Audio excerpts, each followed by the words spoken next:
Bed پر گر گیا۔ دن کیسا گزرا میری گڑیا کا؟ اس کے چہرے پر سے بال ہٹا کر وہ پوچھنے لگا۔ ختیجہ نے مسکراہٹ روکی۔ بہت اچھا گزرا میرا آج کا دن۔ وہ اس کے سینے پر تھوڑی جمائے بولی۔ میرا بے حد برا گزرا۔ ایان نے اس کی نازک کمر میں اپنا بازو ڈال کر کہا تو ختیجہ منہ بنا گئی۔ کیوں؟ آپ کا دن کیوں برا گزرا؟ اس کی گردن سے بال ہٹا کر وہاں اپنی انگلیاں پھیرنے لگا۔ ختیجہ کسمسا کر رہ گئی اس کے حصار میں۔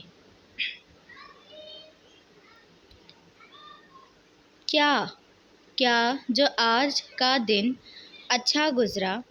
بتاؤ بھلا میرے بغیر اچھا کیسے گزرا دن تمہارا؟ اس کی تھوڑی پر لب رکھتے اس کی سانسیں قید کر گیا۔ منتہا کے ساتھ میں نے کھانا بنانا سیکھا اسی لیے۔ اس کے جواب پر ایان نے آنکھیں سکیڑ کر اسے دیکھا۔ تمہیں میں نے منع کیا تھا نا کچن میں جانے سے۔ اپنا خیال کیوں نہیں رکھتی؟ خبردار اگر گھر کے کسی کام کو ہاتھ لگایا ورنہ ایک کھاؤ گی۔ ایان خان کے کہنے پر ختیجہ نے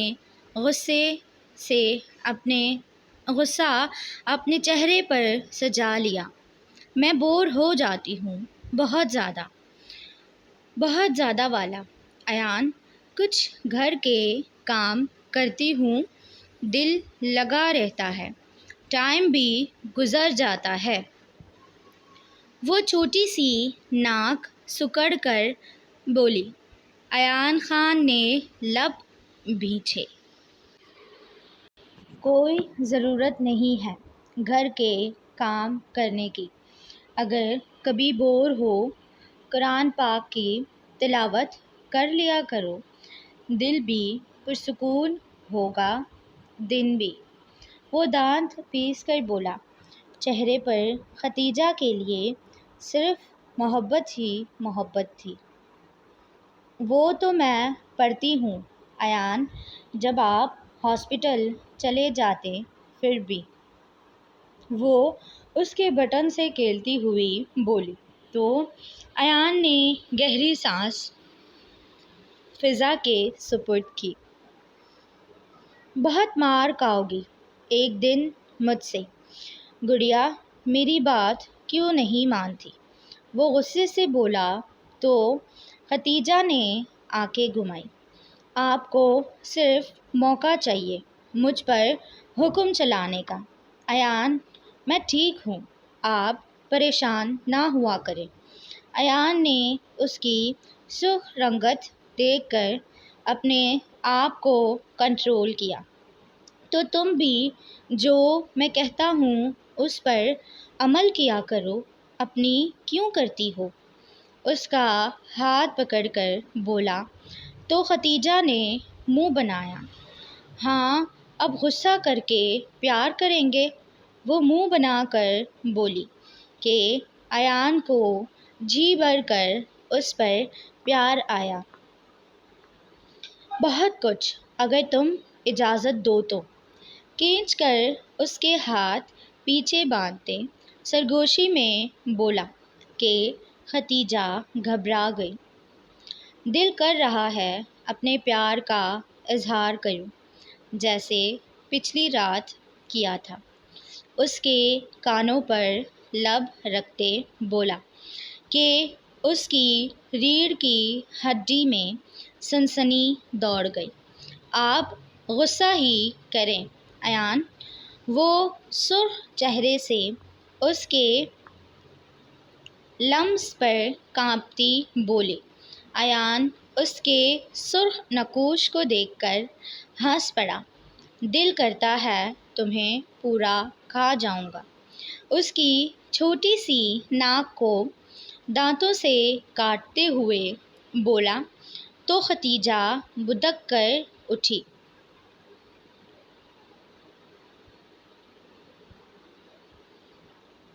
مجھے نہیں کھا سکتے آپ؟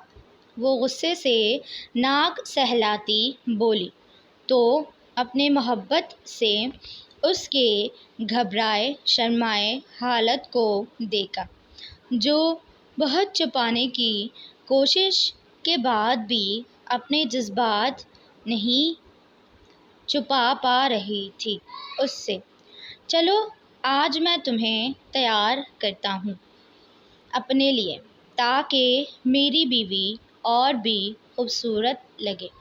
وہ اسے باہوں میں اٹھا کر بولا تو ختیجہ شرم سے پانی پانی ہو گئی۔ ایان کیا کر رہے ہیں؟ اس ٹائم کون تیار ہوتا؟ اپنے بازو اس کے گلے کے گرد حائل کرتی دھیمی آواز میں چیخی۔ اپنے شوہر کے لیے جو تم نہیں ہوتی، سوچا خود ہی کر دوں۔ وہ مسکراتا شرارت سے اس کی پیلی آنکھوں میں دیکھتا بولا تو ختیجہ نے چیخ ماری، لیکن اس کی کوئی مزاحمت کام نہ آئی اور ایان اسے کرسی پر بٹھاتے میک اپ باکس نکالنے لگا۔ کچھ ہی دیر میں ختیجہ کے نہ کرنے پر بھی وہ اسے تیار کر چکا تھا۔ آئینے میں اپنی حالت کو دیکھتے وہ غش کھانے والی تھی۔ ایان سے اچھا تو وہ لوگ میک اپ کر سکتے تھے جنہیں کرنا نہیں آتا تھا۔ ایان اس سے میں اپنے آپ کو خود اچھا تیار کر لیتی، چڑیل بنا دیا ہے آپ نے مجھے۔ وہ خفگی سے اسے گھور کر بولی، جس کا مسکارا سارا پھیل چکا تھا۔ کوئی دیکھتا ڈر جاتا۔ آئینے میں ختیجہ کا عکس دیکھتے وہ ہنس پڑا۔ اس کی پشت کو اپنے سینے سے لگا کر ایان خان کی اتنی خوبصورت کلکلاہٹ پر وہ بھی ہنس دی۔ شناور خان جب فریش ہو کر باہر نکلا، وہ قرآن پاک کی تلاوت کر رہی تھی۔ دوپٹہ نمازی سٹائل میں باندھا ہوا تھا، جس سے چہرہ بے حد پرکشش لگ رہا تھا۔ سرخ متور رونے کے باعث آنکھیں چہرے کو مزید نکھار رہی تھیں۔ شناور بنا اسے ڈسٹرب کیے آرام سے آ کر پہلو میں بیٹھ گیا اور اس کی خوبصورت سریلی آواز کو اپنے کانوں سے سنتے دل کی گہرائیوں میں اتارنے لگا۔ تھوڑی دیر بعد وہ قرآن پاک بند کر کے لحاف میں اوڑھتی اٹھ کر اونچی جگہ پر رکھتی بیڈ پر آ بیٹھی۔ مجھے اپنے گھر جانا ہے، وہاں بابا کی بہت سی یادیں ہیں۔ اپنی انگلیاں مروڑتے وہ نظریں جھکا کر منمنائی، وہاں جا کر کیا کرنا؟ روزی چچا اب نہیں رہے، شان سے اس گھر کو میں آگ نہ لگا دوں جہاں میری عزت کو بے عزت کیا گیا ہے۔ اس کی بے تکی بات پر وہ تحمل سے لیکن قدرے سرد لہجے میں بولا۔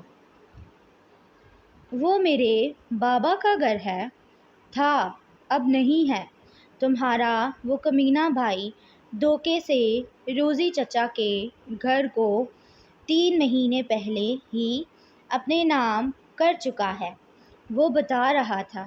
جب کہ اس کی بات سنتے شانزے نے چونک کر نظریں اٹھائی اور اس کی جانب سوالیہ نگاہوں سے دیکھا، جیسے پوچھ رہی ہو کیا واقعی یہ سچ ہے؟ کیسے؟ بابا کی خواہش تھی وہ گھر کبھی لالا کے نام نہ ہو، ورنہ وہ بیچ دیں گے۔ پریشان نہ ہو، میں وہ گھر کبھی بیچنے نہیں دوں گا اسے۔ روزی چچا کی دو امانت ہے میرے پاس، ایک تم اور ایک وہ گھر جہاں ان کی خواہش پوری کر کے میں تمہیں ڈاکٹر بناؤں گا اور تم ہاسپٹل تعمیر کرو گی۔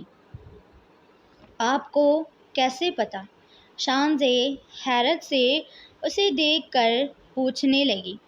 روزی خان اس سے کئی بار اپنی خواہش کا اظہار کر چکا تھا، مجھے روزی چچا نے بتایا تھا۔ کب؟ ایک اور سوال داغا۔ جب میں ان سے ملنے کھیت میں گیا تھا۔ شناور خان نے پوری تفصیل سنائی کہ روزی خان کی یاد پر پھر سے شانزے پھوٹ پھوٹ کر رو دی اور اسے کندھا میسر تھا شناور خان کا، جو اسے تسلی بخش رہا تھا۔ کافی رات ہو چکی تھی جب سب تھوڑے بہت دبئی کے نائٹ کو انجوائے کر کے ہوٹل لوٹے۔ تھکن کے باعث سب اپنے اپنے کمروں میں آ چکے تھے۔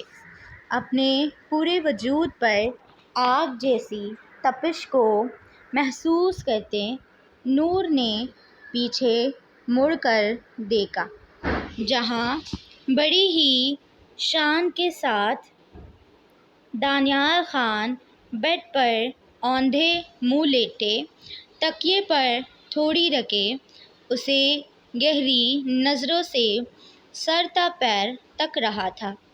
کیا ایسے گھور گھور کر دیکھ رہے ہیں؟ کبھی خوبصورت لڑکی نہیں دیکھی؟ اپنی جیولری اتارتے وہ کنفیوز انداز میں کہنے لگی۔ وہ خاموشی سے بیڈ سے اٹھتے اس کے بالکل قریب تر آ گیا تھا کہ نور کی پشت اس کے سینے سے لگ رہی تھی۔ مجھے میرا حق چاہیے، اپنی توڑی اس کی گردن پر ٹکائے وہ معائنہ خیزی سے کہنے لگا، جبکہ انگلیاں نور کے پیٹ پر رینگ رہی تھیں۔ دانی چپ کریں۔ بوجھل گھنی پلکیں شرم کے باعث مزید جھک گئی۔ دانیال خان کی بات سنتے دل زوروں سے دھڑک دھڑک کر باہر آنے کو بے تاب تھا۔ شش، بالکل خاموش، آج میں تمہاری ایک بھی نہیں سننے والا۔ دانی نہیں کرے نا، مجھے شرم آ رہی ہے۔ یکدم مڑ کر وہ اس کے چوڑے سینے میں آ سمائی۔ اس کی حالت پر دانیال خان مسکراتے بالوں میں انگلیاں پھیرنے لگا۔ شرمانے کے لیے پوری رات پڑی ہے، تم ابھی سے شرما رہی ہو؟ دانی اتنی بے باک باتوں پر وہ مزید اس کے سینے میں اپنا چہرہ گھسا گئی۔ جب وہ اسے بازوؤں میں بھر کر بیڈ پر لایا اور لائٹ آف کرتے اس پر جھک کر اس کی خوشبو کو مدہوشی میں نشہ بنا کر اپنی سانسوں میں اتارنے لگا، وہ آنکھیں نیچی کیے تکیے کو اپنے ہاتھوں میں بھینچ گئی کہ وہاں سے دانیال خان کی مضبوط انگلیاں انگلیوں میں اس کی انگلیاں الجھنے لگیں۔ دانیال نے اس کی آنکھیں نیچے دیکھ کر اس کی پھولی سانسوں کو دیکھتے اس کے وجود سے دوپٹہ الگ کرتے سائڈ پر رکھا اور اس کے پاس لیٹ گیا۔ بہت خوبصورت ہو ٹڈی، سرگوشی میں اس کے کانوں میں سور پھونکتے، اس کی توڑی کو اونچا کرتے، اس کے کانپتے سرخ لبوں کو دیکھتے جن پر وہ بار بار خوف سے زبان پھیر رہی تھی۔ وہ مسکراتا اپنی پوری شدتیں جو اس نے اپنی شریک حیات کے لیے اپنے دل میں سنبھال کر رکھی تھی ان سمیت سب کچھ اس کے غیر معمولی حسن کے جادو میں جکڑتے، وہ سب کچھ بھلائے اس پر جھک گیا اور ایک ہاتھ اس کی کمر میں ڈالتے دوسرے سے لائٹ آف کرتے اس کے بالوں میں الجھا دیا اور اس پر پوری شدتیں لٹانے لگا کہ وہ نازک سی جان پڑپڑا اٹھی اس دیو نما شخص کے تنگ حصار میں۔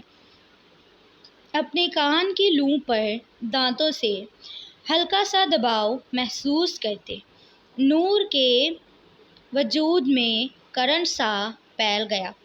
وہ پھولی سانسوں سے اپنا سر آہستہ سے اس کے کندھے پر رکھتی خود سپردی کے طور پر خود کو اپنے شریک حیات کے حوالے کر گئی۔ پٹر پٹر چلتی ہوئی زبان کو یکدم بریک لگ چکا تھا جو اب اپنی اس کے پور پر نرم گرم لمس چھوڑتا اسے مسکرانے پر مجبور کر گیا اور کمرے کے فسوں خیز ماحول میں اس کی سرگوشیاں نور کے کانوں میں گونج رہی تھی جس سے اسے اندازہ نہیں ہو پا رہا تھا کہ وہ اس سے محبت واقعی کرتا ہے یا صرف اس کی قربت حاصل کرنے کے لیے وہ اس کے نقوش کو سہراتا بے خودی میں اس کے پوشیدہ زخموں پر مرہم لگانے کی کوشش کر رہا تھا۔ بھائی آج چوڑیاں نہیں لائے، بھائی آج چوڑیاں نہیں لائے۔ وہ چھوٹے چھوٹے قدم لیتی چلتی کچن میں سلطان کے پاس آئی جو برتن دھو رہا تھا۔ وہ اپنی کلائیاں سامنے کرتی بولی، ایک ہری دوسری میں سرخ چوڑیاں پہنی تھیں جس سے اس کی دودھ جیسی کلائیوں کی چمک مزید بڑھا دی۔ جس نے چوڑیوں کی چھنکار پر سلطان شاہ نے نظریں اٹھائیں اور اسے دیکھ کر لبوں پر مسکراہٹ پھیل گئی۔ سلطان نے محبت سے اپنی شہزادی کو دیکھا جسے چوڑیاں بہت پسند تھیں۔ وہ چھوٹی سی تھی۔ جب بھی سلطان کام سے واپس آتا اپنی 4 سال کی گڑیا کے لیے چوڑیاں ضرور لاتا جس کے باعث اس کے پاس چوڑیوں کا ڈھیر تھا۔ نیوی بلو کلر کا فراک پہنے، گلے میں دوپٹہ ڈالے، گرین آنکھوں کی چمک، سنہری بالوں نے اس کے چہرے پر نور مزید بڑھا دیا تھا۔ وہ 10 سال کا تھا جبکہ اس کی معصوم شہزادیوں جیسی بہن 4 سال کی۔ اپنی زندگی میں گزرنے والے 8 برس سلطان نے بے حد خوشی میں گزارے تھے، لیکن پھر آہستہ آہستہ سب بدل گیا۔ سب کچھ ان کی معصومیت چھین لی، ان کے کھیلنے کودنے کی عمر نوچ لی۔ میری شہزادی، کل ہی تو لایا تھا، دیکھو تمہاری کلائیاں بھی بھری ہے۔ اب جب کل کام سے واپسی پر آؤں گا تمہارے اور ماما دونوں کے لیے ڈھیر ساری لاؤں گا۔ عالم نے مسکراتے اس کے چہرے کو دیکھا جو کھلکھلا اٹھی۔ اورنج کلر کی چاہیے شہزادی کو۔ اس کے بازو پر سر لگائے بولی، تمہارے ماما اور بابا اور شہزادی تینوں مر گئے سلطان۔ گھر میں آگ لگ گئی تھی کہ یکدم ماضی کا درد بھرا شور اس کے کانوں پر پھونکا گیا کہ اس کی آنکھ کھل گئی۔ وہ بگڑے تنفس کے ساتھ گہری سانس لینے لگا۔ شہزادی، وہ دھیرے سے اپنے لبوں کو جنبش دیتا جنت کو یاد کرنے لگا۔ وال کلاک پر نظریں دوڑائیں تو رات کے 3 بجے کا ٹائم دکھا رہی تھی۔ میں چھوڑوں گا نہیں آپ تینوں کے قاتلوں کو، یہ حیوان انہیں تباہ و برباد کر دے گا۔ میری شہزادی، میرا وعدہ ہے تم سے۔ سائڈ ٹیبل دراز میں سے ایک فریم نکالتے اپنے سینے سے لگایا جس میں اس کے ماما بابا اور وہ اور اس کے گود میں چھوٹی سی جنت تھی۔ نیند اب آنکھوں سے کوسوں دور تھی۔ سٹ سپاٹ آنکھوں میں انتقام کے شعلے بھڑک رہے تھے۔ انتقام کی آگ بہت سے لوگوں کی زندگیاں برباد کرنے والی تھی۔ وہ دانیال کے سینے پر سر رکھے اس کے سینے کے بالوں میں انگلیاں چلا رہی تھی اور کبھی کبھی ہلکا سا ایک بال کو پکڑ کر کھینچتی، اپنی ہی سوچوں میں گم تھی۔ وہ سو گیا تھا، ایک ہاتھ اس کی نازک کمر میں ڈالے اسے اپنے حصار میں لے کر، اور نور اس کے سینے پر سر رکھے جاگتی رہی۔ نیند آنکھوں سے کوسوں دور تھی۔ کچھ دیر مسکراتے اس کے خوبصورت چہرے کے نقوش کو اپنے دل میں اتارتے گھڑی پر نظریں دوڑائیں جو صبح کے 6 بجے کا وقت دکھا رہی تھی۔ وہ آنکھیں مسل کر اٹھ بیٹھی۔ کیا ہوا؟ اس کے اچانک اٹھنے پر دانیال کی بھی آنکھیں کھل گئیں اور گمبھیر بھاری لہجے میں پوچھنے لگا۔ کتنا اچھا لگ رہا تھا اس کے نرم روئی جیسی انگلیوں کا لمس اپنے سینے پر، کہ دل کر رہا تھا وہ ایسی ہی پڑی رہے، اتنا آرام آ رہا تھا۔ نور نے شرما کر اس کی طرف پیٹ کیے بغیر دیکھے، جو اب اٹھ کر اپنی شرٹ درست کرتی اس سے سلوٹیں دور کرنے لگی اور ہاتھوں سے اپنے بالوں کا جوڑا بنانے لگی۔ دانیال مسکراتا، اس کے کترائے شرم جھجک پر اس کے جھیپنے روپ کو دیکھ رہا تھا۔ ٹڈی، اتنا کیوں شرما رہی ہو؟ مجھے ہضم نہیں ہو رہا تمہارا یہ روپ۔ وہ اس کے بازو کو پکڑ کر کھینچتا اپنے حصار میں بھر کر کروٹ بدل گیا کہ وہ سانسیں روک کر رہ گئی۔ دانی، چھوڑے مجھے، فریش ہونا کہ مام نے اٹھ جانا ہے۔ وہ جو اس کی گردن میں چہرہ چھپا کر سرگوشی نما انداز میں بولی کہ دانیال نے گھور کر اس کے لال سے چہرے کو دیکھا۔ رات کو کہا تھا نا، کوئی بھی مزاحمت منظور نہیں۔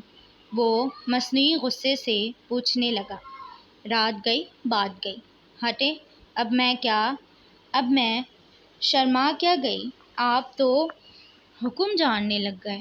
اور دانیال کا دل کیا سر تھام لے، مطلب رسی جل گئی مگر بل ابھی تک نہیں گیا۔ رات گئی بات گئی، بالکل، لیکن میرے شدتوں کے نشان ہفتوں تم پر سے نہیں جانے۔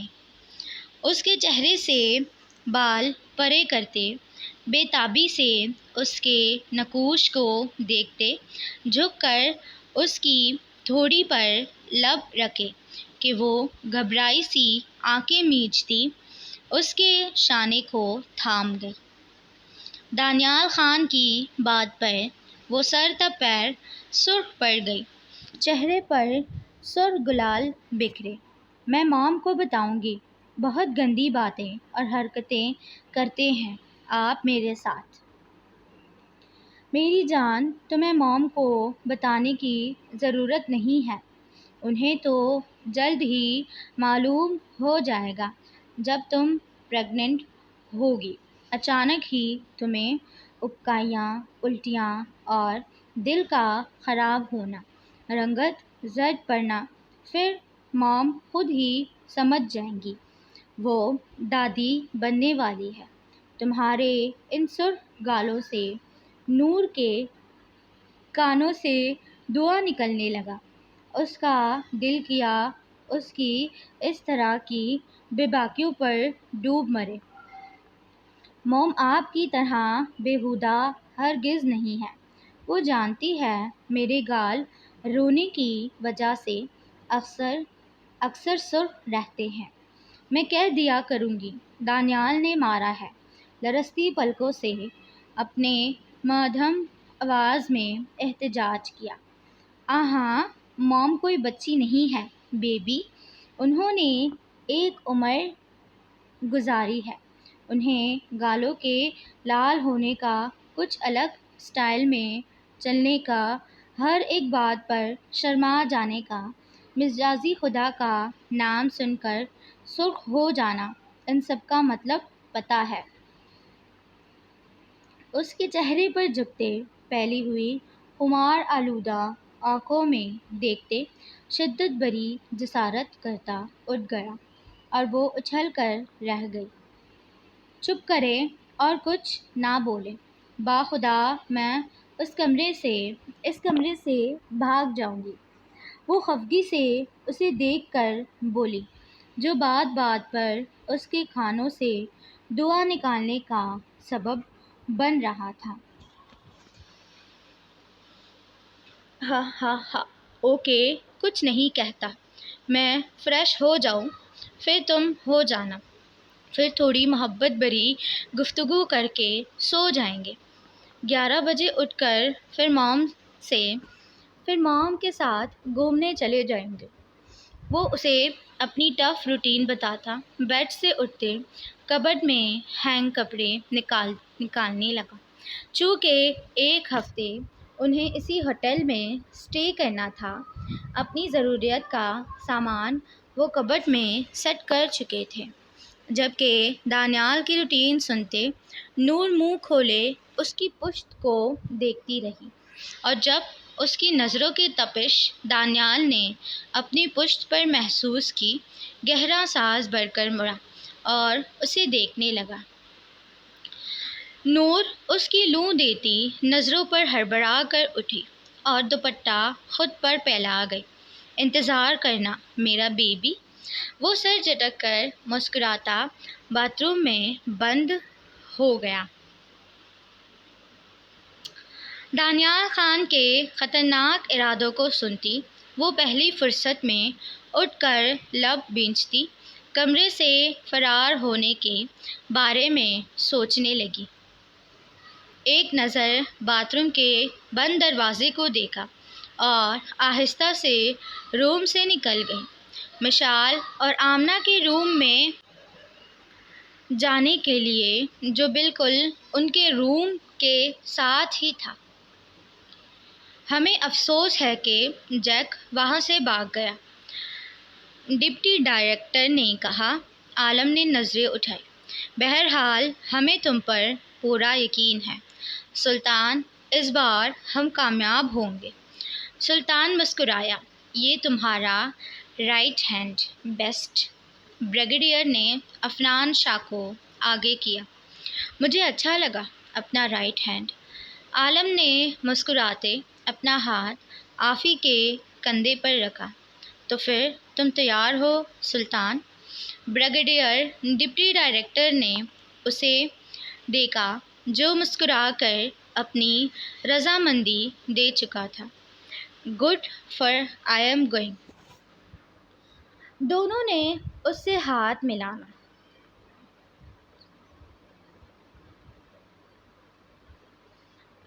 ملایا اور وہاں سے نکلتے چلے گئے۔ آفی نے مسکرا کر اسے دیکھا۔ اپنے دبئی میں ہونے والے حلیے کے بابت کیا کہنا ہے؟ آفی نے مسکراتے پوچھا۔ ویٹر کا بیس اور ماسک لگانا، وہ کہتا وہاں سے نکلتا چلا گیا۔ پیچھے آفی کا کہکا پڑا۔ وہ تو اب بھی لگ رہا ہوں، اپنے داڑھی پر ہاتھ پھیرتے کہا اور خود بھی نکل آیا پیچھے، لیکن دل عروہ کو سوچ کر پھر سے افسردہ ہو گیا۔ مشن کمپلیٹ کر کے اسے کسی بھی حال میں عروہ کو اس سرپرے آدمی سے دور کرنا تھا۔ پلان سب کچھ وہ بنا چکا تھا، بس مقررہ وقت کا انتظار تھا۔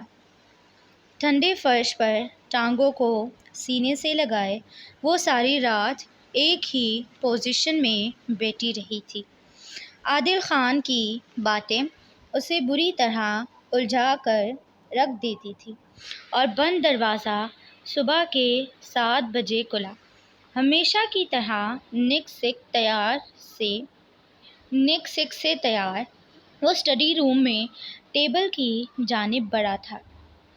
عروہ دروازے کے بائیں طرف فرش پر گھٹنے سینے سے لگائے بیٹھی تھی، سر اٹھائے، سرخ متورم آنکھوں سے اب اسے دیکھنے لگ گئی تھی۔ دیر ہو رہی ہے، یوں نہیں جانا ہے؟ اٹھو، ناشتہ بنا کر تیار ہو۔ بنا عروہ کی طرف دیکھے یکسر بے نیازی بھرتے ہوئے اس نے لیپ ٹاپ کیس میں لیپ ٹاپ رکھا، اپنی فائل اٹھائی، کچھ ضروری ڈاکیومنٹس اور پرنٹ آؤٹس کا سرسری جائزہ لیا اور پھر اسے مکمل طور پر نظر انداز کرتا باہر ڈائننگ ٹیبل کی جانب بڑھ گیا۔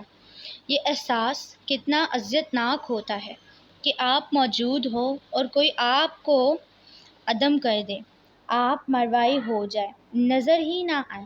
آنسو بہت پہلے خشک ہو چکے تھے اور اب رو نہیں رہی تھی۔ عادتاً اپنے داہنے ہاتھ کی کلائی بائیں ہاتھ میں اس کا رخ بیڈ روم کی طرف تھا۔ کچھ ہی دیر میں واش بیسن پر جھکی ہوئی تھی، پھر وہ ڈریسنگ ٹیبل کے سامنے کھڑی اپنے بال بنا رہی تھی۔ فریش ہو کر باہر کچن میں آئی ناشتہ بنانے، جبکہ وہ ڈائننگ ٹیبل پر بیٹھا کچھ فائل پڑھ رہا تھا۔ اس کی روئی روئی سی سرخ سی آنکھیں سوجی ہوئی اور متورم لگ رہی تھی، مگر چہرے پر بشاشت تھی۔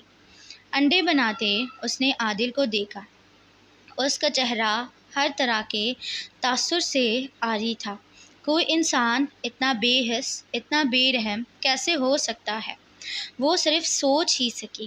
نہ وہ اسے طلاق دے رہا تھا اور نہ وہ اسے اپنا رہا تھا، نہ افنان کے پاس جانے دے رہا تھا۔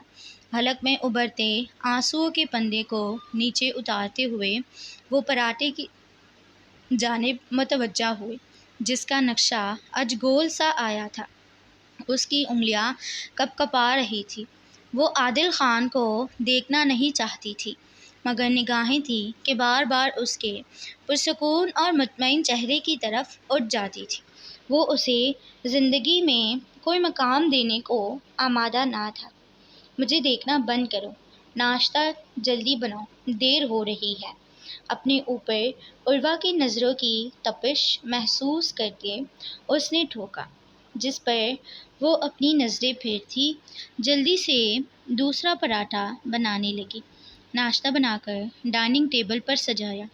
میں یونی نہیں جانا چاہتی، وہ ہلکا سا منمنائی، لیکن آواز اتنی اونچی ضرور تھی کہ عادل خان سن چکا تھا۔ کیا کہا؟ ذرا اونچا بولو۔ مجھے یونی نہیں جانا، اب کی بار وہ اونچی آواز میں منمنائی۔ تم سے میں نے پوچھا؟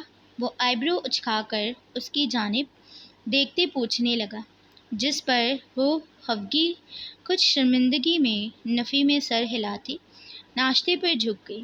کوئی مزاحمت بہانا کام نہیں آ رہا تھا۔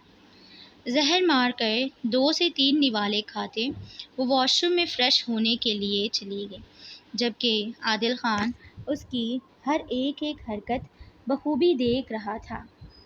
ڈیڈ آپ روئے تو مت، بس 1 ہفتے کی ہی تو بات ہے، میں نے واپس آ جانا ہے، وہ مختار صاحب کے گلے لگ کر بولی، جو ہمیشہ کی طرح اس کے لیے قدرے پریشان نظر آ رہے تھے۔